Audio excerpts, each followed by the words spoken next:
Welcome students to R S futures tutorial. मैं हूं सुमित, आपका मैथ्स गुरु। और आज हम करने जा रहे हैं अपना part second, chapter number 9, class 8, algebraic expressions and identities का। ओके, इसका पार्ट 1 हमने ऑलरेडी कल कर लिया था। तो जिन बच्चों ने पार्ट 1 नहीं देखा है, मैंने डिस्क्रिप्शन पर लिंक डाल दिया है, तो आप वहाँ से जाके उस चीज़ को देख सकते हैं। ठीक है, तो बिना कोई टाइम वेस्ट करे हुए तो हम अपना पार्ट सेकंड स्टार्ट करते हैं। तो चलिए,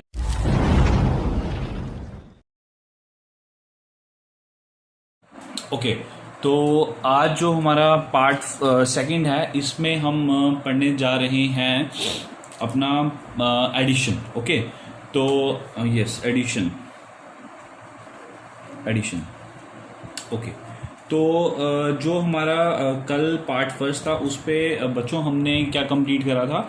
उसमें हमने टर्म्स, कोफिशिएंट्स, फैक्टर्स, एक्सप्रेशंस क्या होते हैं, मोनोमियल्स, बायनोमियल्स, ट्राइनोमियल्स, पोलिनोमियल्स, उन सब के बारे में पढ़ा था। ठीक है, तो आज हम पढ़ेंगे कि जो हम पोलिनोमियल्स को ऐड कैसे कर सकते हैं या ट्राइनोमियल्स को कैसे ऐड कर सकते हैं। ठीक है, वो सब चीज़ आज हम के इस सेशन में कवर करेंगे। ओके, तो अपने एडिशन को समझने के लिए हमें यहाँ पे दो चीज़ें बहुत ज़्यादा है इम्पॉर्टेंट समझना। वो दो चीज़ें क्या हैं बेटा? देखो, एक आपको समझ होनी चाहिए कि लाइक टर्म क्या होती हैं, लाइक टर्म्स क्या होती हैं, and second one is unlike terms क्या होती हैं। Okay, like terms and unlike terms. हाँ, आप में से बहुत सारे स्टूडेंट्स को पता होगा कि like terms and unlike terms क्या होता है, तो फिर भी जल्दी से एक बार रिकॉल कर लेते हैं। तो बेटा, लाइक टर्म्स वो चीज़ है, ऐसे एक्सप्रेशंस जिसमें वेरिएबल्स जो हैं वो सेम रहते हैं। ठीक है, फॉर एग्जांपल मैं यहाँ पे एग्जांपल लेता हूँ। सपोज करो 2x एंड 4x। ओके, तो यहाँ पे देखो, यहाँ पे वेरिएबल x और x सेम है। ठीक है, तो ये वाला टर्म एंड ये वाली टर्म आपस में कैसी हैं? लाइक टर्म्स हैं। ओके, तो आप चीज़ को समझ होंगे कि ऐसे टर्म्स या ऐसे एक्सप्रेशंस जिसमें आपके वेरिएबल्स जो हैं वो सेम रहते हैं। ठीक है, सपोज करो जैसे कि मैं लिख दिया 4y का स्क्वायर एंड 9y का स्क्वायर। ठीक है, तो आप लोगों को अब मैक्सिमम स्टूडेंट्स को पता चल गया होगा कि ये लाइक टर्म्स हैं। क्यों लाइक टर्म्स हैं? क्योंकि यहाँ पे वेरिएबल जो है वो y स्क्वायर है, यहाँ पे वेरिएबल y स्क्वायर, दोनों में y स्क्वायर है, तो ये हमारे पास क्या है? लाइक टर्म्स हैं। और यहीं से आप ये चीज़ समझ चुके होंगे कि अनलाइक टर्म्स कौन सी होती हैं? ऐसी टर्म्स जिनके वेरिएबल्स जो है वो सेम नहीं होते हैं। सपोज करो मैंने एक ले लिया 2x एंड एक ले लिया मैंने 9y का स्क्वायर। ठीक है, तो यहाँ पे आपके पास वेरिएबल देखो यार x है, यहाँ पे वेरिएबल देखो आपके पास क्या है? y स्क्वायर है, तो ये सेम है नहीं है। तो इन टर्म्स को हम क्या बोलेंगे? आपकी अनलाइक टर्म्स। तो आपके मन में होगा यार सर, एडिशन समझाने के बजाय ये लाइक टर्म्स और अनलाइक टर्म्स हमें क्यों समझा रहे हैं? ठीक है, तो देखो बेटा, लाइक टर्म्स और अनलाइक टर्म्स का बहुत बड़ा रोल है एडिशन और सब्ट्रैक्शन में। वो कैसे? देखो, हम लाइक टर्म्स को ही सिर्फ ऐड और सब्ट्रैक्ट कर सकते हैं। सपोज करो, मान लो आपको इस तरह का क्वेश्चन कुछ आ जाता है कि आपको 2x को 2y से ऐड करना है। ठीक है, तो 2x को 2y से ऐड करोगे, ये देखो, इसका ये तो अनलाइक टर्म्स हैं, और अनलाइक टर्म्स ना ही ऐड होती हैं और ना ही सब्ट्रैक्ट होती हैं। तो अब देखो, इसका अगर आपको सॉल्व करना हो तो ये फर्दर सॉल्व नहीं होगा। हाँ, इतना है कि आप 2 कॉमन ले लोगे तो x प्लस वाई जो है ये आपके पास ब्रैकेट में आ जाएगा। ठीक है, बट इस तरह की सिचुएशन नहीं चाहिए हमें। ये मगर ये चीज़ आप समझ गए कि ये फर्दर आगे सॉल्व नहीं होगा। क्यों सॉल्व नहीं होगा? क्योंकि ये लाइक टर्म्स नहीं है। वहीं अगर सपोज को ऐसे आया होता है 2x प्लस, सपोज करो 2x, तो 2x प्लस 2x आपके पास कितना होता है? 4x, और 4x आपका ये फर्दर सॉल्व हो गया, आंसर आ गया आपका 4x। ये सॉल्व क्यों हुआ? क्योंकि ये दोनों कैसी टर्म्स थी?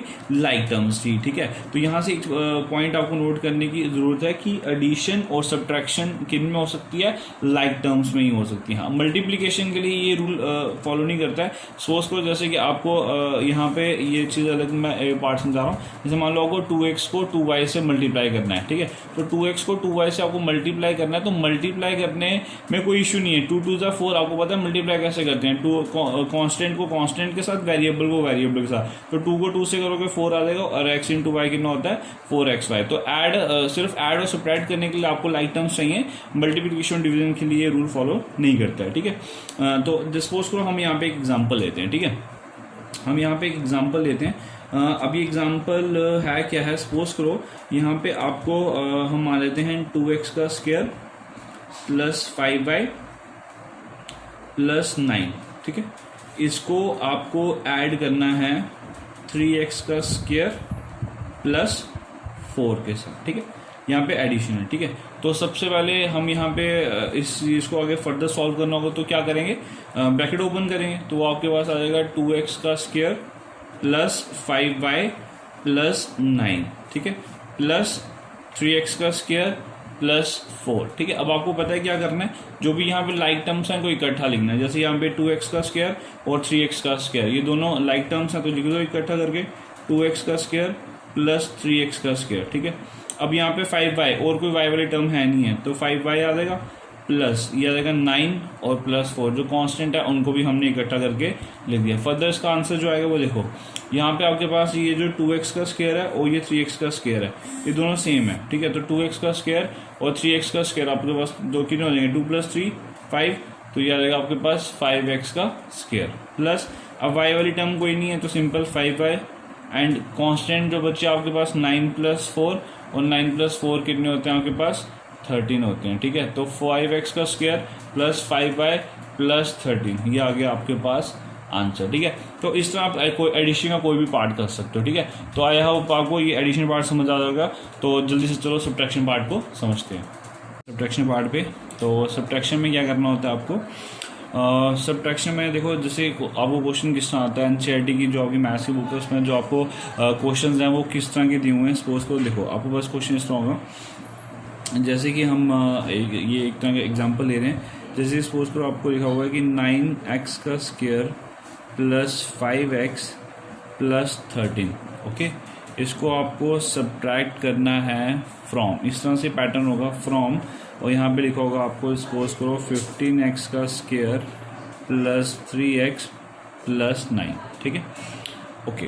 तो बेटा देखो जब भी आपको सब्ट्रैक्शन का क्वेश्चन करना है, ये तो हमें पता है सब्ट्रैक्शन के लिए लाइक टर्म्स जो होती हैं वो लाइक टर्म्स के साथ ऐड और माइनस होती हैं, ठीक है।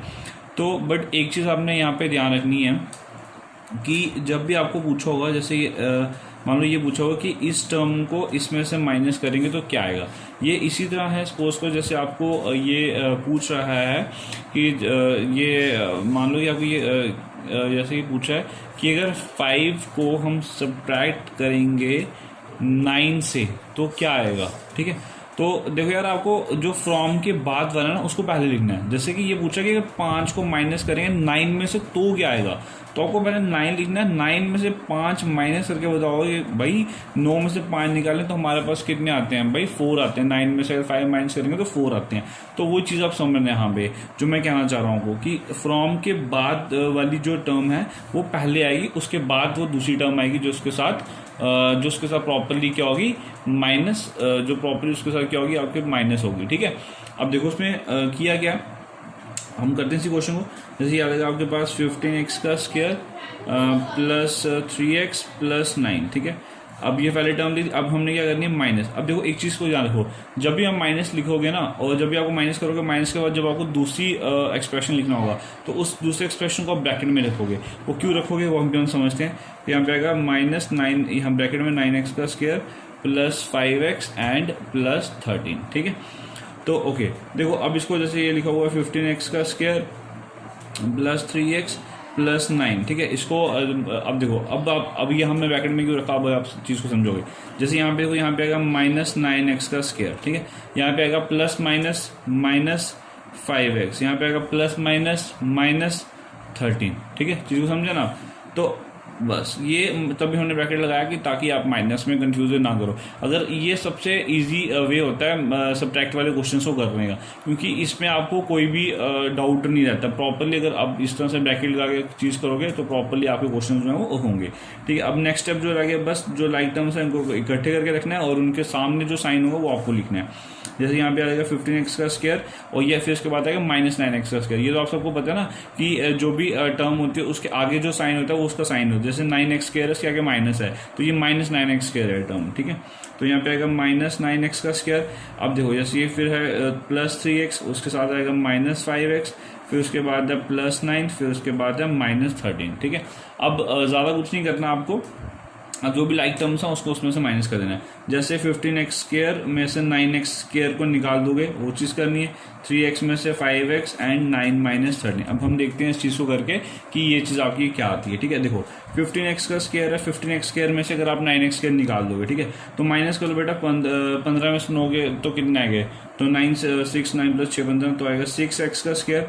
ठीक है ना, और ये आपको पता है प्लस माइनस माइनस, और 5 में से 3 निकालोगे 2, और बड़े नंबर के साथ जो साइन होता है वही आता है आपके पास यहाँ पे, तो ये आएगा आपके पास -2x। अब यहाँ पे भी प्लस माइनस माइनस, 13 में से 9 निकालना है, 9 × 13, तो यहाँ पे -4 आपका आंसर आएगा, क्योंकि आपको पता है कि जो बड़ा नंबर है उसके साथ जो साइन होता है वही आपका साइन होता है। ये एग्जैक्ट आपका आंसर आ गया। ठीक है, तो बस यही है, इसी तरह से आपको सब्ट्रैक्शन के सारे पार्ट आपको खुद करने हैं अब। ठीक है, तो अगर आपको कोई डाउट है या कोई क्वेरी है तो आप मेरे को कमेंट करके पूछ सकते हो, नहीं तो और अगर आपको फिर भी कोई चीज़ अगर पर्टिकुलर नहीं समझ आ रही है तो मैंने डिस्क्रिप्शन में अपना व्हाट्सएप कॉन्टैक्ट नंबर दिया हुआ है, आप मुझे उस पर कॉन्टैक्ट कर सकते हो, अपना डाउट पूछ सकते हो।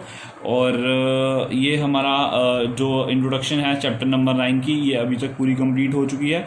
तो और साथ में कल हम जो है इनकी फर्दर जो एक्सरसाइज हैं वो स्टार्ट कर देंगे। तो प्लीज़ इस चैनल को ज़्यादा से ज़्यादा लाइक करें, शेयर करें एंड सब्सक्राइब करें, ताकि मेरी जो भी न्यू वीडियोस हैं वो आप तक पहुंच पाएँ, और ज़्यादा से ज़्यादा बच्चों का इस पर मतलब के स्टडी कर पाएँ, वो ज़्यादा से ज़्यादा स्टूडेंट्स जो हैं वो स्टडी कर पाएँ। ठीक है, तो प्लीज़ चैनल को लाइक करें, सब्सक्राइब करें, and thank you so much.